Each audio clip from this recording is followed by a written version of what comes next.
guys and gals, what's up? It's me. Yes, I am still alive. I have a couple more. I don't know if you saw my last video, but I have a couple more races in the next couple weeks, and then I have like a month between the next one. So we will get back to some freestyle. You know, I love doing the freestyle freaking life in China goodness for you guys. So anyway, but I wanted to bring you this cool stuff because it's really cool. Let me see if I can zoom in a wee bit here. This is the new Rush VTX lineup. Here's the old original Rush, and I've had this for a while. I had a couple of these. Actually, I sent like 5 of them to Rotor Riot, and those are the ones I gave to Bardwell for his review on them. You know, I don't get into the super technical stuff like he does, but he did an awesome deal on this, really clean channel. The only reason I haven't used this is because of the form factor on it. It doesn't really fit in my little builds. Well, that has all been solved now. So now we have the new Rush 20 by 20 VTX tank, and this thing is freaking cool. It has smart audio. They did work with TBS on the smart audio and pay the thing whatever they needed to pay. It's an awesome little dude right here. I have been using it. I'm gonna put up some DVR in a minute. It has been robust and solid. It is an MMCX connector, but they have these, I'm going to show you these in a second, these Rush Cherry antennas that go with these that work freaking fantastic. I know sometimes we worry about these popping out, but these antennas are so super light and bendy that I have not had that problem practicing for races, crashing into trees, blah blah blah blah blah. This also has an audio out on it, so sometime on a couple of my race squads when I'm on bigger tracks, I kind of like to have the audio. So if you use one of these little microphones, you can just use the 5-volt out and the ground and the audio out and just stick that right on there, and then you have it mic'd. The other really cool thing about this little guy is it comes with this little case that goes on the bottom of it. So if you are mounting on like something like the HGLRC F440 stack or something like that that uses these 1.5 screws, if you pop this little case on there, it is the 1.5 screws, and then if you leave the little case off, it is, let me grab one of these over here, it is the M3 screws. So how freaking cool is that? So you can do either or, and it mounts up nice and clean and neat. I didn't get the packaging on this. I got these like pre-release. Like the guy that makes them handed me a couple out of his suitcase at a race. So I don't know, I'm sure the packaging will probably come with the wiring and whatnot, and it has the same buttons as the original Rush, like the same LED output, the 2 buttons for power and frequency and whatever. So for some reason, I know Bot Grinder messaged me and he got one of these and it didn't have like the specs whatever sheet in the package. So it's the same as the original Rush. And then we have the Rush Ultimate. Light shining on there. I don't know if you guys can see that. This has a connector. I didn't get a connector with mine because, like I said, he just handed them to me out of the suitcase, not even in a package. But it has the solder points on here, which I will probably be using anyway. And what's really cool about this, they both do 25, 200, 600, 800, 500, 800, something like that. That's another thing about, I don't know if you guys know, but the MMCX connectors, the UFL connectors, when you go up to 800 milliwatts, don't necessarily carry it real well. The MMCX do. That's why they're good on the higher range. But what's really cool about this little guy is it has a ambient microphone in it. So the microphone will adjust itself to the background noise, so you don't have to add a microphone if you want mic'd. So for like a long range rig where you want to hear what your quad is doing up in the mountains or whatever, this has the ambient mic in it that will automatically adjust to like the wind in the background and stuff like that. That is really freaking cool. I have not used this one yet. He actually gave me a couple of them, but I will be using it for sure. So there's that. And then we have excuse me. And then we have these cherry antennas, which are freaking really cool. The sheeting on this, he was showing me the diagram on the coating on this, and there's a mesh on the outside and then another sheet, and then you have your antenna mesh and the core wire inside, so it's like super tough and protected.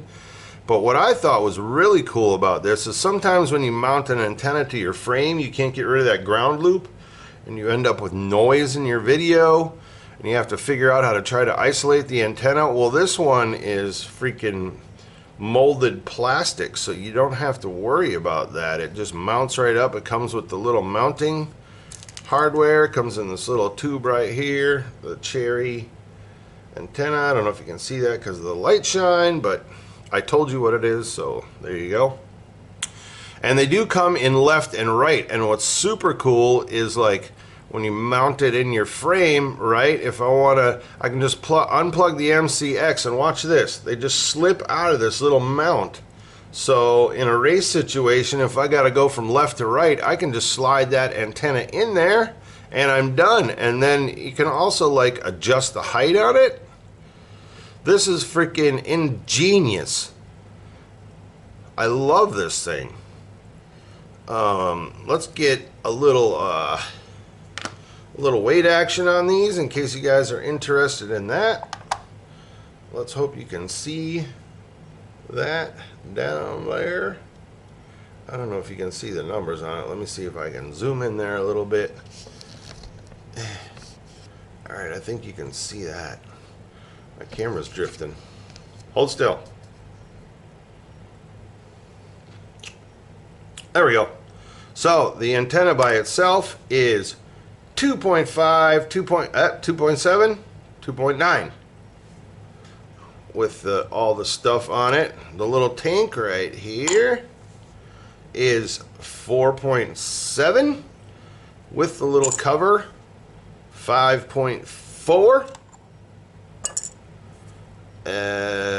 And this guy here, the new Rush Dealy Wop, is 6.8. So let's compare, let's compare that to, what do I got over here? Here's an Evo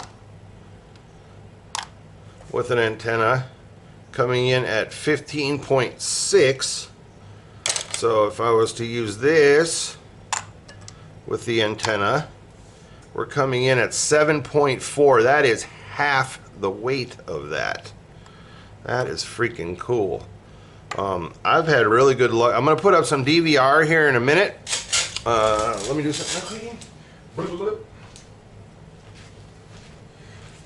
The other really cool thing about what I like, let me zoom back out here, a little fuzzer. The other really cool thing that I liked about the antenna is because it had that little plastic sheathing on there.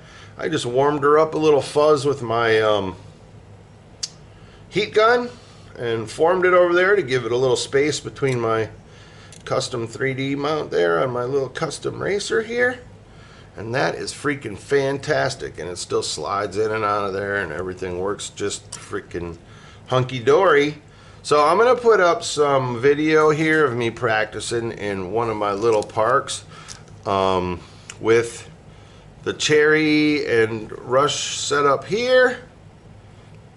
And then I will put up a comparison video of a TBS Unify, both at 25 milliwatts, but this comes with a caveat. Now, the quad that I was using with the 25 milliwatts on it, with the TBS Unify on it, that Unify is at least a year old because that quad was hanging on my wall since last race season and I just revived it. And there's no telling how old or beat up the antenna is on it. So it is not a brand new crispy Unify like this is brand new and crispy, and I wasn't going to set up some brand new quads for testing and stuff. I don't really do all that, but this should give you a pretty good idea of what's going on. Now, the second thing is I talked to my sources at Get FPV, and they will be carrying these. They're already on order. I don't know when they will come in stock, but they are on the way to Get FPV. So if you would use one of my affiliate links down there, when you go to shop at Get FPV, that gives, I don't get any money out of the affiliate links whatsoever, but I'm a sponsored pilot through Lumineer, so the more clicks I get, the more people that use my links and codes and stuff like that, like the better it looks for me and the more gear they give me to fly and the more cool stuff I can bring to you guys. So please use one of my links down there. Like I said, I get no money out of it. I get nothing but, you know, gold stars next to my name or whatever they do. I don't freaking know. But anyway, and then you can use my code Skadoosh for a discount whenever you order from Get FPV. So please do that for me so I can keep flying and bringing you guys cool videos and stuff like that. All right, so let's get to the DVR. Nothing special. This is just one of my little favorite little flight spots. Yeah, blah, blah, blah, blah. Shut up, Dave. Let's do the DVR. All right, all right, all right. Alright, so here we are on board my little racer with the Rush 20x20 tank.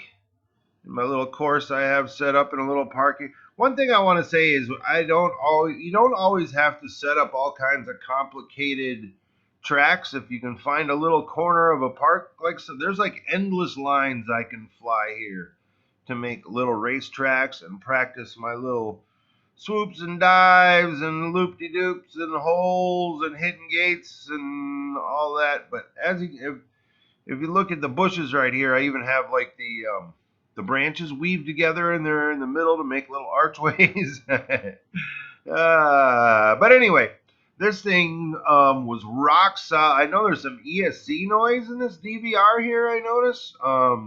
Obviously, we all know the DVR doesn't do the actual looking through the goggles justice, but I can tell you this thing was rock solid all the way around here. Did not even glitch. This is at 25 milliwatts, and yeah, I had no issues with it whatsoever all the way around this little little course here that I picked out today. Performed really well, and I flew a bunch of packs out here and crashed a bunch of times into those bushes, into the grass. I smacked into one of those trees on that little tunnel back there that I go through, pretty much head on coming out of the tunnel, and the MMCX did not pop off or anything like that. I had no issues. I picked the quad up and, you know, bit the prop straight and kept right on zipping. So no issues there. She's rock solid.